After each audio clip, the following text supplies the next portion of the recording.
대응 계획을 대표해서 여러분들 앞에 섰으니 기획자라면 반드시 알아야 할 PPT라고 하는 제목으로 현업에 있는 기획자들이 어떤 방법으로 생각을 하고 또 아이디어를 고민하는지 살짝 맛보기를 보여드리려고 해요.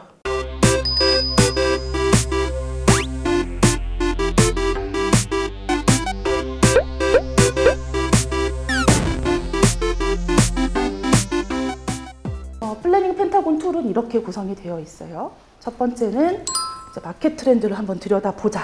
시대와 시장이 어떻게 흘러가고 있는지를 들여다보고, 그 다음에는 그 시대와 시장 속에 있는 이제 소비자 한 명 한 명 혹은 어떤 타겟 그룹, 그 소비자들이 어떤 생각과 인식을 갖고 있는지, 또 어떤 행동들을 하고 있는지, 그 진짜 속마음 혹은 행동의 진짜 의도를 읽어보자.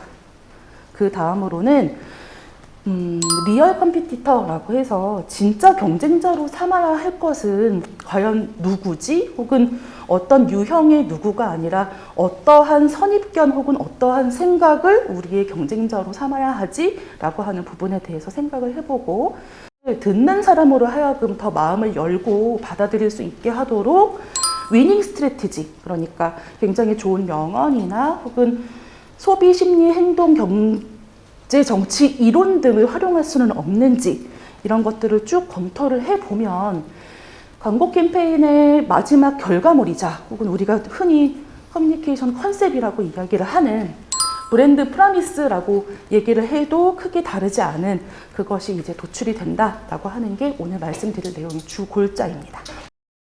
마켓 트렌드 점검부터 좀 차근차근히 말씀을 드려보려고 하는데요. 여러분들이 알고 계시는 이제 상황 분석하시고 또 경쟁사 분석, 자사 분석해서 타깃 인사이트 도출하고 그로부터 이제 컨셉을 뽑아나가는 큰 과정, 그 주요 골자는 크게 다르지 않습니다. 시대와 시장은 어떻게 흘러가고 있는지 우리 브랜드를 둘러싼 시장과 시대의 맥락을 한번 파악을 해보고 또 같은 카테고리에 있는 경쟁 브랜드들의 동향을 한번 들여다보자 라고 하는 게 이제 이 의도인데요. 지금 시대가 그리고 소비자들이 이 시장이 이 브랜드가 속해 있는 카테고리가 어떤 상황에 직면해 있는지를 정확하게 파악하는 것이 바로 기획의 출발인 것 같습니다. 작년에 DCA 심사위원을 하기도 했었습니다만 기획서를 보면 상황 분석 파트에서 굉장히 이런 장표들을 많이 볼 수 있었어요. 그냥 자료들을 나열해 놨을 뿐인 그런 상황 분석 파트, 그리고 어떻게 보면 AI 시장은 더욱 성장할 것입니다 같은 내용을 광고주가 더 잘 알지 않겠습니까? 광고주가 더 잘 알고 있기 때문에 그 뒤가 궁금해지지 않는 굉장히 일차원적인 분석들로 가득 찬 상황 분석이 저는 가장 안타까웠어요.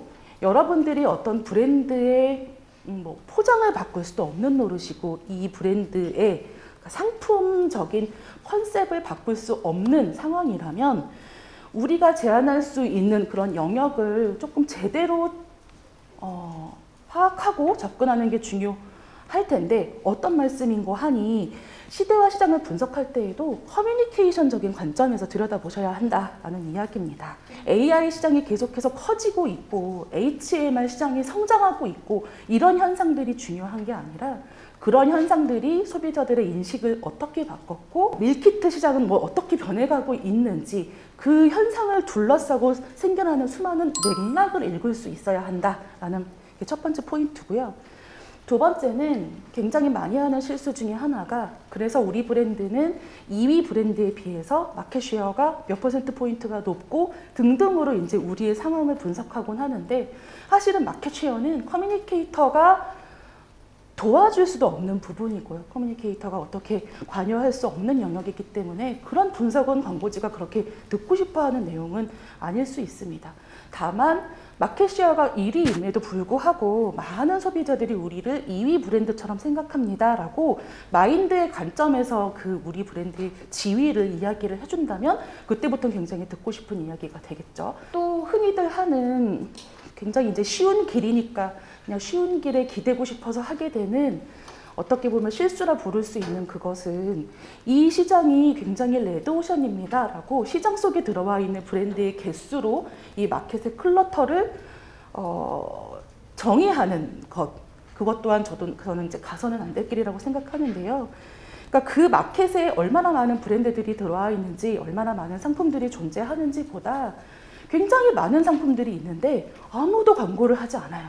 혹은 단 3개의 브랜드만 존재할 뿐인데 이 3개의 브랜드가 150억씩 쓰면서 피 터지게 광고를 합니다. 와 같이 커뮤니케이션의 클러터를 분석하는 것이 훨씬 더 클라이언트에 도움이 되는 일, 그리고 우리 기획이 첫 단추를 잘 꿰는 일이다 라고 생각하시면 되겠습니다. 대부분의 광고주들은 이제 우리에게 타겟을 정해주죠. 공모전을 할 때에도 타겟을 정해주잖아요. 모든 사람들을 위해서 다 돈을 쓸 수는 없으니 그냥 정확하게 우리랑 제일 가까워 있는 그냥 얘네들한테만 이렇게 이야기를 좀 들려주렴이라고 하는 효율성의 영역이다. 그리고 어떻게 보면 나와 되게 비슷한 성격의 같은 카테고리에 있는 이제 경쟁 브랜드도 그 효율성의 영역을 이제 공유하고 있지 않겠습니까? 어떻게 보면은 굉장히 그냥 우리가 어디서 싸우면 되는지 그냥 전쟁터를 정해주는 것 그 이상도 이하도 아닌 역할을 하는 것 같아요.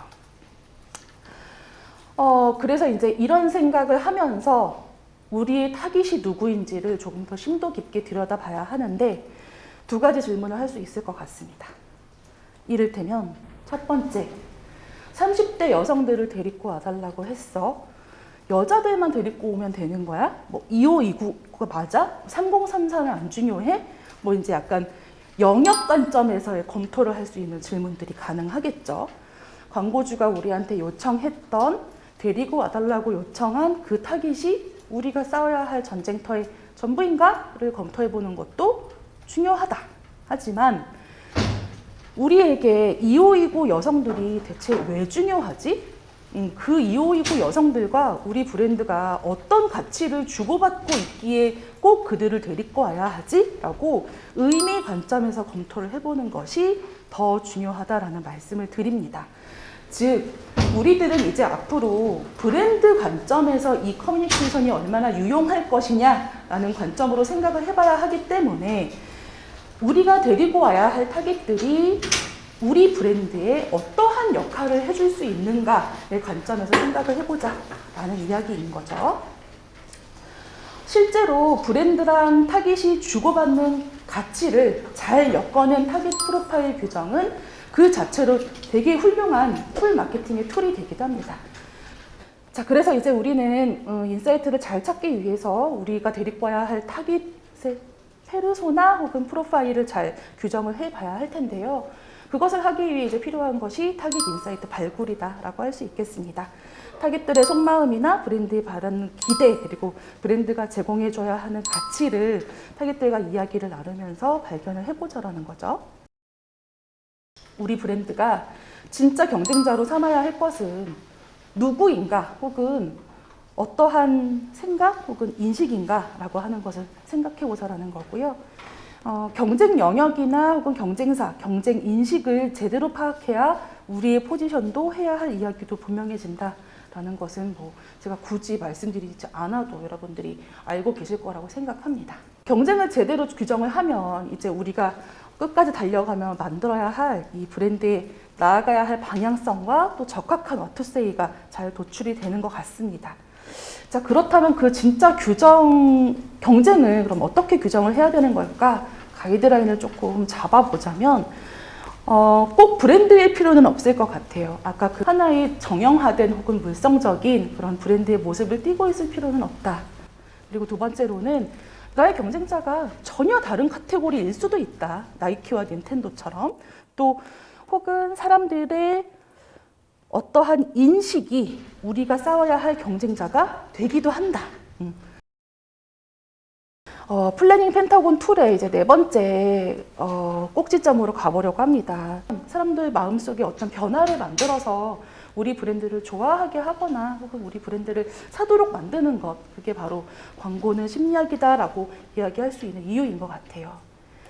그리고 계속 제가 반복해서 언급하고 있습니다만 광고는 또한 전투라고 얘기할 수 있을 것 같습니다. 왜냐하면 사람의 마인드 혹은 한 사람이 쓸 수 있는 가용 예산을 두고 벌이는 싸움이니까요. 그리고 광고는 인문학이다라고도 이야기를 할 수 있을 텐데 그 이유는 되게 옛날의 일임에도 불구하고 지금의 나를 위로하고 격려하는 힘. 그래서 이제 여러분들 공모전 할 때 뭔가 조금 힘을 주어야 할 부분에 인문학적인 명언들을 쓰고 싶거나 하는 욕심들이 생기잖아요. 저는 그건 굉장히 좋은 태도고 좋은 노력이라고 봅니다. 5번째는 브랜드 약속 도출하기다라고 파트 이름을 지어봤는데, 사실 이 파트에서는 제가 굳이 따로 부연 설명을 드리지 않아도 꼭지점 4개를 차근차근히 정리를 하다 보면 이 파트는 그냥 자연스럽게 정리가 되게 되어 있거든요. 여러분들은 이제 기획서의 끝을 커뮤니케이션 컨셉 내지는 이번 광고의 테마 이제 이렇게 제안을 하시겠지만, 종종 그것이 이제 TVCM을 위한 캠페인 제안이 아닐 경우에는 브랜드 프로미스 제안이라고 해서 사람들의 바뀌어버린 생각 혹은 바뀌어가는 시장의 기대에 우리 브랜드가 이러한 것을 부응할 수 있을 거라고 이렇게 약속하겠습니다 라고 하는 의미로 브랜드 프로미스를 제안을 하기도 하거든요. 그것은 타깃 인사이트와 진짜 경쟁이 잘 규정되기만 한다면 그냥 자연스럽게 나오는 것이다 라고 다시 한번 강조를 해서 말씀을 드리겠습니다. 5가지 꼭지점을 잘 따라오기만 해도 거의 정답의 90%는 가까운 브랜드 약속을 도출할 수 있다라고 조금 생각을 한다면 여러분들이 넥스트 과제를 준비하시거나 또 다른 공모전을 이제 들어가시려고 할 때 조금 덜 겁이 나실 것 같아요. 저는 여러분들이 이 자리를 나가실 때 단 한 가지를 이제 기억을 하셔야 된다고 하면, 나는 어떤 기획관을 가지고 기획자의 일을 해나갈까? 나라는 기획자만이 갖고 있는 나의 색깔이 투영되지 않는다면 결코 그 기획서는 돋보여질 수 없습니다. 그러니 좋은 정답을 찾으려고 하는 노력 이전에 내가 어떤 색깔을 가장 잘 보여줄 수 있는 기획자인지를 생각해 보는 게 더 중요할 수 있겠다. 이런 말씀을 다시 한번 강조하면서 오늘 강의를 끝내보려고 하겠습니다. 감사합니다.